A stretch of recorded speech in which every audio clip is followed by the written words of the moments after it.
Back to my channel. Episode start करूँ इससे पहले अगर आप लोग मेरे चैनल में नए हो तो चैनल को सब्सक्राइब जरूर कर लेना। साथ में अगर आप लोग मेरे चैनल में पहली बार हो और ये ड्रामा नहीं देखा है तो मैंने प्लेलिस्ट अपडेट किया हुआ है, आप लोग वहाँ पर जाकर विजिट कर सकते हो, या फिर इसका पिछला पार्ट नहीं देखा हुआ है तो आई बटन में क्लिक करके उसका लिंक आपको मिल जाएगा। हमने ये देखा हुआ था कि त्वाइका अपनी खुद की बहन की मौत के बाद जिस बंदे ने धोखा दिया था उसके पीछे पड़ जाती है ताकि उसे अपने प्यार में पागल करके उसे इसी तरह से छोड़ दे जिस तरह से उस बंदे ने उसकी बहन को मरने के लिए छोड़ दिया था। एपिसोड की स्टार्टिंग में दिखाया जाता है त्वाइका को एक फ्लावर आता है, फ्लावर का बुके, और एक फ्लावर का बुके आने के बाद ऑफिस में एक हलचल सा हो जाता है क्योंकि यहाँ पर कुछ भी ऐसे अफवाह फैली हुई थी और आर को तो बड़ा गुस्सा आ रहा था, वो जेलस फील कर रहा था और वो सोच रहा था कि आखिर कौन हो सकता है जो त्वाइका को सिखर के लाइक करता है, ऐसा वो सोच रहा था। हमें दिखाया जाता है त्वाइका को एक कार्ड आया था जहाँ पर एक रेस्टोरेंट में मिलने के लिए बुलाया गया था। त्वाइका को लग रहा था ये आर्ट होगा इसीलिए हो जाती है, लेकिन वहाँ पर डैन था। डैन को पता चल गया था एक कारनामा त्वाइका का है क्योंकि लास्ट टाइम उसने जो फाइनल प्रपोजल सबमिट किया हुआ था उसका भी इनका जो लास्ट सेक्शन में जो प्रिंटिंग मशीन में जो इंक यूज किया जाता है उसका कुछ लगा हुआ था, सेम पैटर्न में अभी उस लेटर में भी था। इसी बात की वजह से डैन मुझे बोलता है कि मुझे अच्छी तरह से पता है तुम आर्ट को पसंद तो बिल्कुल भी नहीं करती, तुम चाहती क्या मुझे बताओ। तभी त्वाइका उसे जिस तरह से करके टाल देती है, लेकिन डैन और भी ज्यादा सस्पिशियस होता है त्वाइका की हरकतों पे। हमें दिखाया जाता है जो त्वाइका थी वो बोलती कि तुम अपने बिजनेस को देखो, मेरे आसपास मत मंडराओ क्योंकि कोई फायदा होने वाला नहीं है, ऐसा वो बोल रही थी। और उसके बाद डैन भी त्वाइका को अच्छाई और बुराई के बीच में फर्क सुना रहा था, लेकिन त्वाइका तो त्वाइका है, वो उसकी बात सॉरी सुनने वाली क्योंकि वो खुद ही एक मिशन की वजह से आई हुई थी। शाम को दिखाया जाता है जो त्वाइका थी वो आर्ट के पास थी और आर्ट अभी एक भी मौका छोड़ नहीं रहा था त्वाइका को इम्प्रेस करने के लिए, त्वाइका की कमी बनाने के लिए, और बेसिकली बोल लूं तो त्वाइका के साथ सोने के लिए। हमें दिखाया जाता है इनका रोमांस तो चलने ही वाला होता है, तभी वहां पर डैन आ जाता है और डैन के आने के बाद इनका रोमांस थोड़ा डिस्टर्ब हो गया और जो आर्ट था वो त्वाइका को ड्रिंक लेने के लिए भेज देता है। और उसके बाद जो आर्ट था वो बोलता है कि तुम्हें क्या लगता है मुझे पता नहीं चलेगा तुम त्वाइका को फ्लावर भेजे थे। तो एक फ्लैशबैक जहाँ पर जब वो जीना के पास मिलने के लिए चला गया था तो वहाँ पर उसने देखा था कि एक फ्लावर शॉप का नाम लिखा हुआ था और सेम फ्लावर शॉप का नाम उस फ्लावर के बुके में लिखा हुआ था जहाँ पर त्वाइका को भेजा गया था। तो उसे पता चल गया ये डैन का कारनामा है और डैन को आज बोल रहा था कि एक बात बताओ, तुम ना थोड़े सीनियर से लेक्चर ले लो, थोड़ा सीनियर से एडवाइस ले लो, मैं तुमसे ज्यादा प्रो प्लेयर हूँ ये सब चीजों में, ऐसा वो बोलता है। और उसके बाद ऐसे डैन को बोल रहा था कि तुम्हें त्वाइका पे कुछ भी ऐसे ट्राई करने की जरूरत नहीं क्योंकि वो मेरी है, सिर्फ मेरी है, ऐसा बोला था और वो त्वाइका से मिलने के लिए बोल रहा था। तभी डैन बोलता है कि एक बात बताओ, तुम्हारे पास तो ऑलरेडी 3 मिस्ट्रेस है, एक वाइफ है।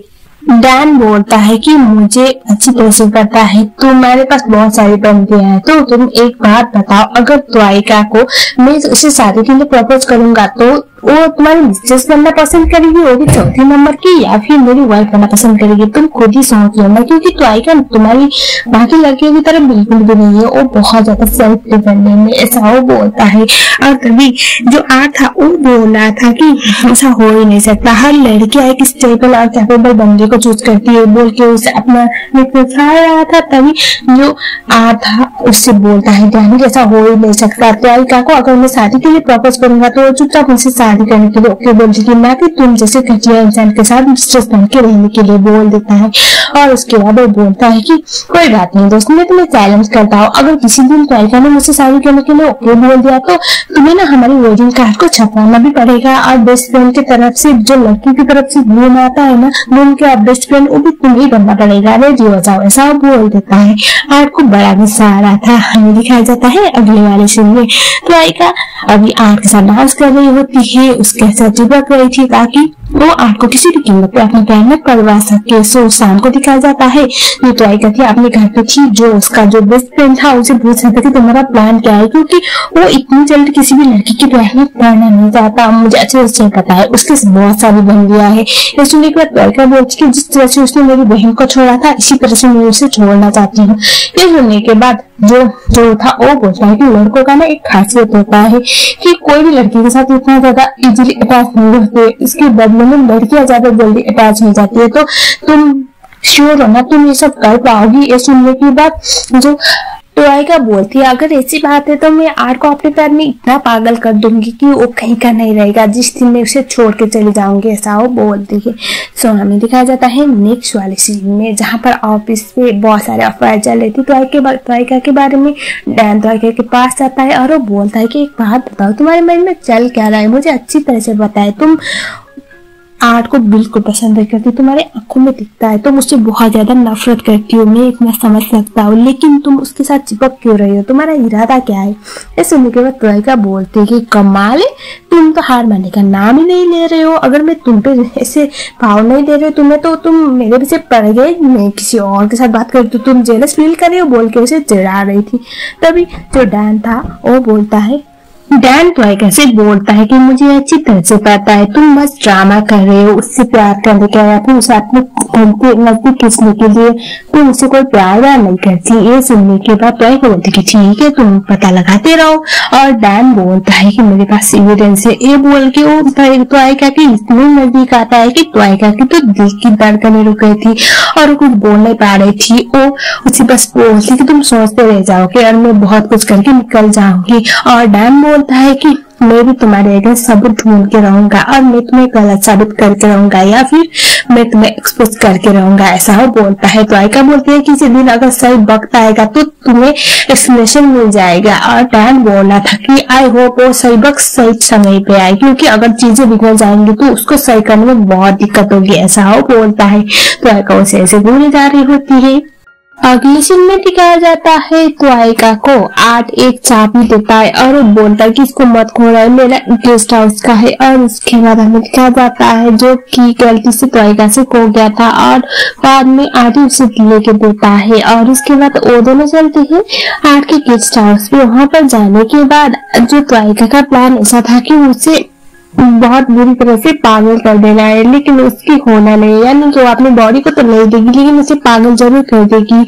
लेकिन यहाँ पर इनका रोमांस चलने वाला होता है। तभी हमें गीता को दिखाया जाता है। गीता ने ऑलरेडी अपने असिस्टेंट को बोल के आज जहाँ भी जाता है हर जगह पे उसने सीसीटीवी कैमरा फिट करवाया हुआ था, लेकिन सीसीटीवी कैमरे में तो ऐसा दिखा रहा था कि हर सेक्शन में किसी के साथ मीटिंग हुई है। ऐसा देखने के बाद वो तो सोचती कि हमें ही ज्यादा डाउट कर रहे थे अपने पति पे और कुछ ज्यादा सोचते नहीं है। हमें दिखाया जाता है अगले वाली सीन में फिर से आर्ट को वो ट्वाइका को रूम में एक्सपेक्ट कर रहा था, लेकिन ट्वाइका तो वहां पर थी नहीं और बाहर आके बालकनी में दिखता है तो कोई ट्वाइका को उठा के ले जा चुका था।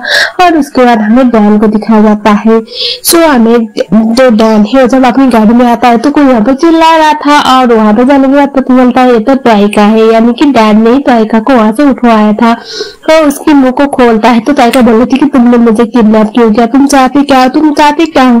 तभी डैन बोलता है कि वो तो तुम सुकर बना, मैं तुम्हें उससे बचा के यहाँ तक ले आया हो, वरना वो तुम्हारे साथ क्या करते तुम्हें आइडिया भी नहीं है, ऐसा वो बोलता है। फिर ट्वाइका चिल्लाने लगती है तो उसे उसका मुंह बंद करता है और बोलता है कि तुम बहुत चिल्लाती हो, तो आज चला हम कोई वैकेशन पे चलते हैं, बोल के उसे एक होटल पे लेके चला जाता है जो सी साइड पे था।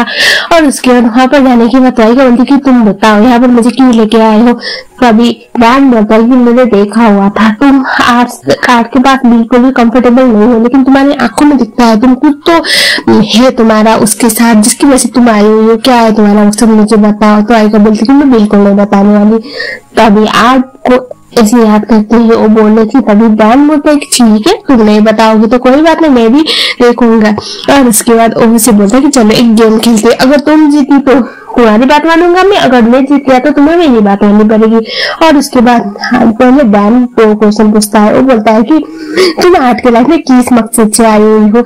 और दूसरा ये पूछता है कि तुम उसके नजदीक होने का ड्रामा क्यों कर रहे हो, क्योंकि तुम्हारे ऐसे आंखों में दिखता है तुम उसके साथ बिल्कुल कंफर्टेबल नहीं हो, तुम्हें देखे तो ऐसा लगता है तुम उससे नफरत करते हो। ट्वाइका उसका कोई सवाल का जवाब नहीं देती। और उसके बाद जो त्वारिका थी ओ आर को पूछती है कि चलो मैं तुम्हें सवाल पूछती हूँ, तुम्हारी बहन आर की मिस्ट्रेस हुआ करती थी, इसी बात की वजह से तुम नहीं जाते ना कोई भी लड़की उसके साथ जाके उसकी मिस्ट्रेस बने, तभी डैन बोलता है हाँ। और उसके बाद त्वारिका फिर से पूछती है कि तुम ये नहीं चाहते ना कि मैं भी आर की वजह से बेवकूफ बन जाऊं, मेरी भी लाइफ की स्पोल होता है जिस तरह से तुम्हारी बहन की हुई है। तभी डैन बोलता है कि हाँ। और उसके बाद त्वारिका बोलती कि हो गया अब मुझे नहीं खेलना। और उसके बाद त्वारिका को जो डैन था वो बोलता है कि तुम्हें आज यहीं पर रहना पड़ेगा। और उसके बाद वो दोनों वहीं पर रह जाते हैं। मॉर्निंग पे जब डैन आँख खोलता है तो वो देखता है वहां पर तो कोई भी है नहीं, उसे लग रहा था त्वारिका भाग चुकी होगी, लेकिन बाहर आने के बाद देखता है त्वारिका एक स्टारफिश जो मरा हुआ था उसे ऐसे गाड़ रही थी। और उसके बाद सोचता है कि मुझे लगा था तुम तो भाग गई लेकिन तुम तो यहीं पर हो, क्या बात है।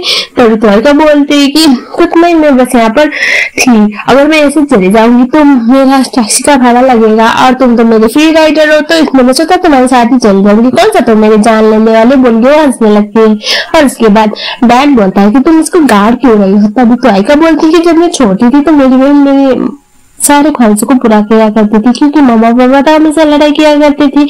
और जो मेरी बहन पहली बार मुझे बीच पे लेके आई थी और वो मेरे लिए एक स्टारफिश को खरीद के लेके गई थी अपनी पॉकेट मनी से। उसको मैंने बहुत प्यार से रखा हुआ था, लेकिन पापा ने एक दिन ऐसे फेंकवा दिया और मैं बहुत रोई थी। उस टाइम में भी मेरी बहन ने मुझे बहुत सपोर्ट किया, ऐसा बोलने लगती है। लेकिन वो बताती नहीं कि उसकी बहन क्या थी, उसकी बहन ने क्या किया और उसकी बहन क्यों मारी गई। सो डैन उसकी बात ऐसे ध्यान देके सुन रहा था। त्वारिका बोलते हैं मेरी लाइफ भी स्टारफिश की तरह ही है, मैं एक मुद्दा लाश हूँ। तभी डैन उसे बोलता है कि किसी की ना अहमियत, किसी की लाइफ की अहमियत इतनी सस्ती नहीं होती, हर किसी की लाइफ की एक अहमियत होती है। तुम भी एक दिन जरूर समझोगे, अपने आप को थोड़ा और अहमियत देना सीखो, इतना ज्यादा यूजलेस ना सोचो, ऐसा वो बोलता है। और त्वारिका को डैन बोलता है कि इसका मतलब तुम आज भी नहीं बताओगे ना कि तुम चाहती क्या हो, मतलब तुम्हारा मकसद क्या है, तुम्हारे ऐसा आर्ट का क्या पंगा है। तभी त्वारिका सवाल करते बोलती कि नहीं। और उसके बाद डैन बोलता कि ठीक है मैं इंतजार करूंगा उस वक्त का, लेकिन मैं ये जरूर चाहूंगा कि कोई भी और दूसरी लड़की आर्ट से बेवकूफ मत ना बने, और स्पेशली तुम जैसी सेल्फ डिपेंडेंट लड़की तो बिल्कुल भी नहीं, क्योंकि मुझे अच्छी तरह से पता है तुम आर्ट की मिस्ट्रेस वाली लाइन में तो बिल्कुल भी नहीं हो। जो बाकी लड़के आर्ट के पैसे से पागल हो तुम ऐसे नहीं हो, ऐसा वो बोलता है। त्वारिका स्माइल करती है। और गाइस यही पर ये वाला एपिसोड खत्म हो गया। इसका नेक्स्ट एपिसोड में आप लोगों ने बहुत जल्द लाऊंगी। तब तक के लिए चैनल में हो तो चैनल को सब्सक्राइब जरूर कर लेना। मिलते हैं नेक्स्ट वीडियो में, तब तक के लिए थैंक यू सो मच।